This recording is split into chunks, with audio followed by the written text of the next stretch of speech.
filosofía de vida o a nuestra filosofía personal,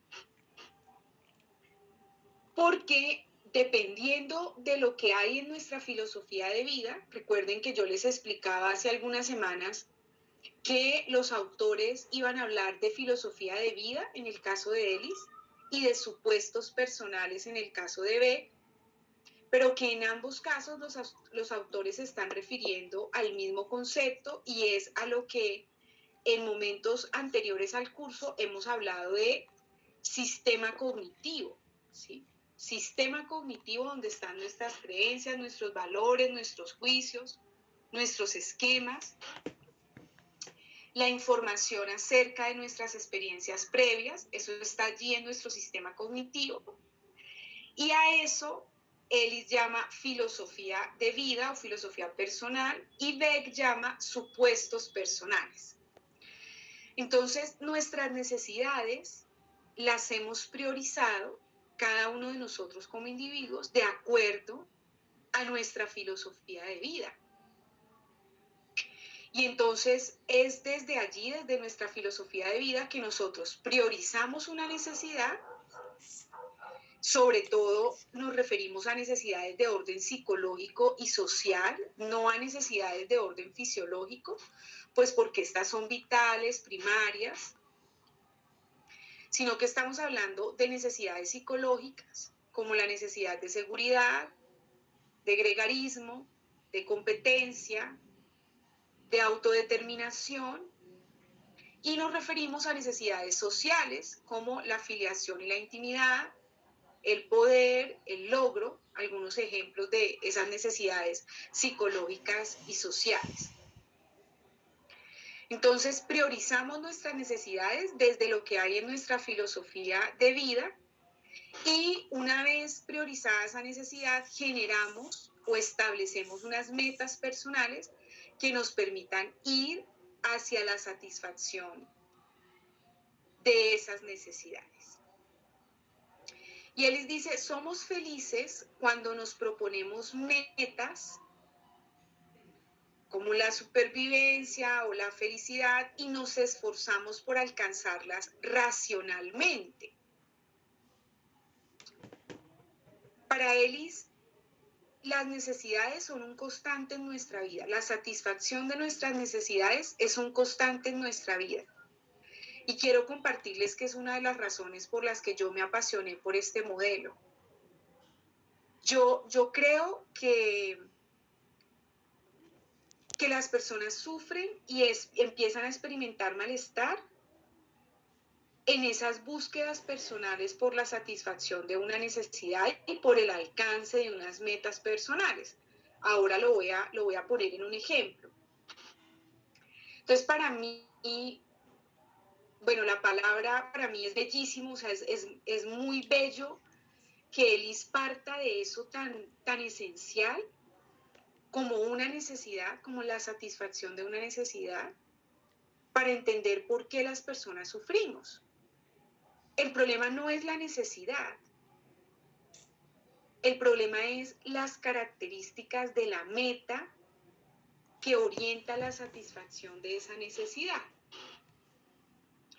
Y entonces Ellis dice que las metas pueden ser racionales o pueden ser irracionales.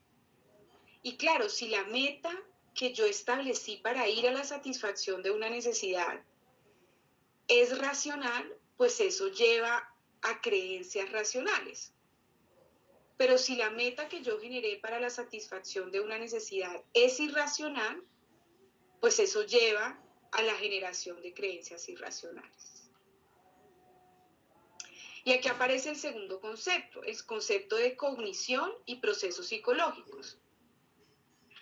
Para Ellis, al igual que para Beck y para Jeffrey Jung, los pensamientos, el afecto y la conducta están interrelacionados y se afectan mutuamente.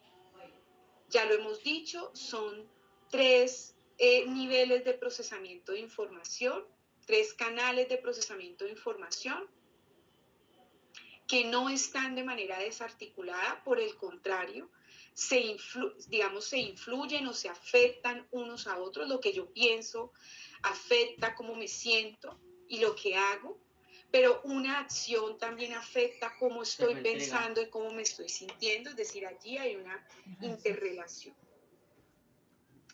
Para Ellis, entonces, los principales componentes de salud o de enfermedad psicológica se encuentran a nivel del pensamiento. Si bien esos tres procesos o esos tres canales de procesamiento de información están interactuando constantemente, pensamiento, afecto y conducta, para Ellis, al igual que para Beck y para Jeffrey Jung, la salud o el malestar está en el nivel o en el canal de los pensamientos. Es ahí donde está el malestar, es ahí donde está el foco de trabajo. Por eso yo hablo que el foco de trabajo está en el sistema cognitivo, pero en el caso de Ellis específicamente en las creencias y sobre todo en la forma en que están formuladas esas creencias. Es decir, en la racionalidad o no de esas creencias. Y para Ellis una creencia racional es una creencia que se formula en términos de preferencia, de deseo, y es flexible. Mientras que una creencia irracional es una creencia que se formula en términos de exigencia, absolutista e inflexible. Ahora lo voy a mostrar con un ejemplo. El tercer concepto que sustenta el modelo de la terapia racional emotiva es el concepto de énfasis humanista y filosófico del modelo. Para Ellis, las personas sufrimos por defender nuestras filosofías de vida, es decir, por defender lo que hay en nuestro sistema cognitivo, nuestras creencias, nuestros valores, nuestros juicios, nuestros esquemas, la información de nuestras experiencias previas, centrada en perseguir metas personales de forma exigente, absolutista e irracional. Entonces, el problema no es defender nuestra filosofía de vida. El problema no es ir tras la satisfacción de nuestras necesidades. El problema es la característica de esas metas con las que nos proponemos ir a la satisfacción de nuestras necesidades. Para él, las personas sufren cuando persiguen metas de forma exigente, absolutista, inflexible e irracional. Y las personas son más felices cuando persiguen metas preferiblemente o de modo racional, es decir, preferencialmente, es decir, las metas las persiguen desde la preferencia, desde el deseo, desde la flexibilidad, lo que él llama de manera más racional. Bien, entonces está el concepto de meta-racionalidad, cognición y procesos psicológicos y énfasis humanista y filosófico del modelo. Lo quiero poner en un ejemplo. Una mujer acude a consulta, una mujer que se acerca a los 32 años, acude a consulta, expresa en el motivo de consulta que se siente frustrada, que esa frustración la hace sentirse incómoda consigo misma, la hace percibir a las demás personas de manera negativa y ha afectado su relación con otras personas. Cuando indago más sobre, digamos, sobre el origen de ese malestar, la paciente habla de que ella siente que no ha logrado nada en la vida, que ha perdido el rumbo y que siente que, digamos, que está viviendo el día a día, pero que realmente pues no tiene claro hacia dónde va. Cuando le pregunto que cuándo empieza a darse cuenta de eso, la paciente me comenta que ella había establecido desde muy joven que a los 25 años ella debía estar casada, tener, digamos, su hogar, y estar ya conformando una familia, es decir, casada y contemplando pues la idea de tener hijos. Y desde muy joven ella había establecido que a los 25 años. Y ligado a eso, pues ella tenía creencias como ya hacia los 25 ya no se pudo, pues será más difícil, ya no será tan fácil ni ser mamá, ni poder empezar a consolidar un hogar.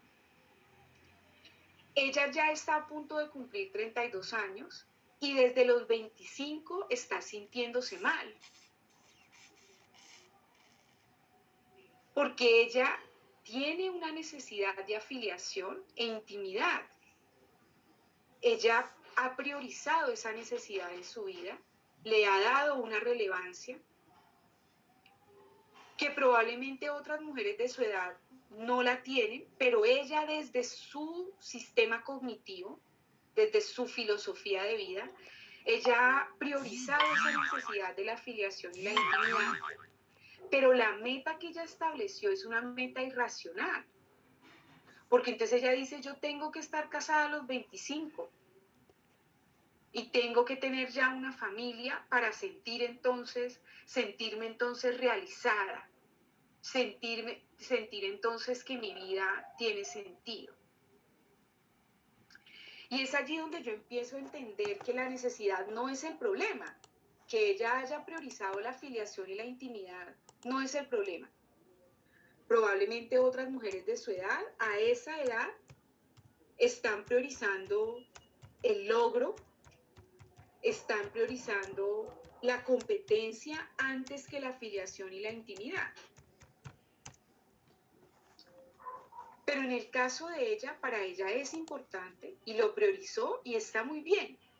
Por tanto, el problema no es la necesidad, el problema es la meta que ella se estableció. Porque la meta es absolutista, es inflexible, es exigente. Y el trabajo entonces es comprender cómo esa necesidad puede satisfacerse de diferentes formas y de una manera y a través de metas más racionales. Porque claro, para pensar en casarse, pues uno primero tiene que tener novio, tiene que conocer personas, tiene que vincularse emocionalmente con otros, ¿sí? Porque es la única manera en que yo puedo entonces conocer a alguien, establecer una relación y luego pensar o en casarme o en irme a vivir con otra persona, ¿sí? Entonces, ¿cómo empezar a convertir esa satisfacción de esa necesidad, que es importante, en la posibilidad de unas metas que sean igualmente posibles, pero mucho más racionales, y que se formulen desde el deseo, desde la preferencia y que sean flexibles? ¿Cómo serían? Es distinto decir, a mí me gustaría estar casada a los 25 años.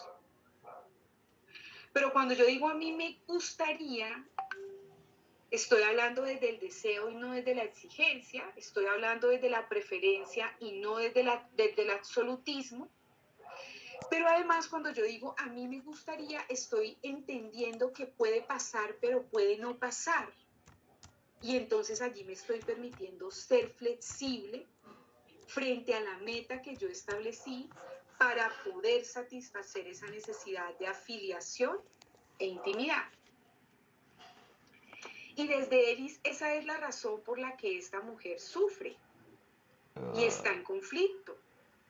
Y lleva en conflicto desde los 25 años, cuando llegó al cumpleaños y ni estaba casada, ni siquiera tenía novio, ¿sí? Y pues sin esposo, pues uno no tiene hijos, bueno, a no ser que se someta a otro alimento, que hoy en día pues hay muchísimos.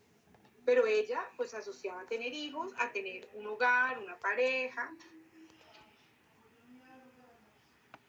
Entonces, desde los 25 años, ya va a cumplir 32, ella viene allí elaborando un malestar, sintiéndose frustrada, sintiendo que no va a alcanzar esa necesidad de la afiliación y la intimidad. Y el problema no es la necesidad, el problema es la manera como ella está tratando de satisfacer esa necesidad, esas metas que ella estableció. Para mí eso es bellísimo. Para mí, cuando trabajo con un paciente, lo primero que me pregunto es, ¿qué necesidad hay detrás de esto que él define como un problema, que describe en el motivo de consulta o en la demanda? Empiezo a descubrir, o sea, mi tarea es descubrir cuál es la necesidad sobre la que mi paciente está trabajando desde su filosofía de vida. Y una vez reconozco esa necesidad, empiezo a indagar a través de qué metas personales él está tratando de alcanzar esa necesidad, la satisfacción de esa necesidad. Y para luego pasar a valorar si esas metas son racionales o irracionales. Porque como lo decía hace un momento, si la meta es irracional, pues eso lleva a creencias irracionales. Y si la meta es racional, pues eso favorece que hayan creencias irracionales y allí habría una manera, digamos, más armónica, más, digamos, más tranquila, más espontánea en la que se va dando esa satisfacción de la necesidad. Y para mí es bellísimo porque entonces Ellis reconoce nuevamente que el malestar de las personas, digamos, nace desde su historia, desde su filosofía de vida. Implica entonces escudriñar en la historia del paciente y en esas necesidades que en el aquí y en el ahora están siendo priorizadas. Y entonces me parece muy bonito ayudarle al paciente a encontrar esas formas de satisfacer esas necesidades, pero desde la racionalidad, desde el deseo, desde la preferencia, desde la flexibilidad, justamente para lograr que la satisfacción de esa necesidad pues sea armónica, digamos, sintonizada con la misma historia del paciente, y mucho más tranquila y espontánea, y no resulte allí forzado, traumático, la posibilidad de satisfacer esa necesidad. Me gustaría saber si frente a estos principales conceptos teóricos, primero es claro con el ejemplo, ¿sí? Logra precisarse con el ejemplo esos conceptos de meta-racionalidad, esa diferencia entre creencias irracionales y racionales, y esa comprensión que hace Ellis de que el malestar está en la irracionalidad de las metas. Me gustaría saber, frente a este primer aspecto, que son los tres principales conceptos teóricos, si es claro, si tenemos comentarios o preguntas, por favor. Es claro, profe.